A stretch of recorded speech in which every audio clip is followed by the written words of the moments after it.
প্রধানমন্ত্রীর পদ থেকে পদত্যাগ করেছেন শেখ হাসিনা। বোন শেখ রেহানাকে নিয়ে দেশও ছেড়েছেন। সোমবার 5 অক্টোবর পদত্যাগের পর দেশ ছেড়েছেন তিনি। এমন খবর জানিয়েছেন আন্তর্জাতিক বিভিন্ন গণমাধ্যম। বিবিসির খবরে শিরোনাম করা হয়েছে, বাংলাদেশের প্রধানমন্ত্রী শেখ হাসিনা পদত্যাগ করে দেশ ছেড়ে পালিয়েছে। আন্দোলনকারীরা প্রসার গণভবন দখল করে নিয়েছে।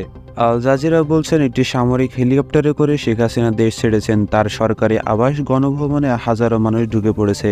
কাতার ভিত্তিক সংবাদ মাধ্যমটি সেনাপ্রধানের উদ্যোগ দিয়ে জানান, অন্তর্বর্তীকালীন সরকার গঠন হবে। টাইমস অফ ইন্ডিয়া একই সংবাদ প্রকাশ করেছেন। এছাড়াও একই সংবাদ প্রকাশ করেছেন পাকিস্তানের সংবাদ মাধ্যম ডন। প্রতিবেদনে তারা বলেছেন, শেখ হাসিনার পদত্যাগ করেছেন, অন্তর্বর্তীকালীন সরকার দেশে চলবে। পশ্চিমবঙ্গের বাংলা সংবাদপত্র আনন্দবাজার খবরে বলা হয়েছে, প্রধানমন্ত্রী শেখ হাসিনার বোন শেখ রেহানাকে নিয়ে তিনি ঢাকা বাসভবন তথা গণভবন ছেড়েছেন। তাকে হেলিকপ্টারে করে নিরাপদ আশ্রয়ের উদ্দেশ্যে পাঠানো হয়েছে।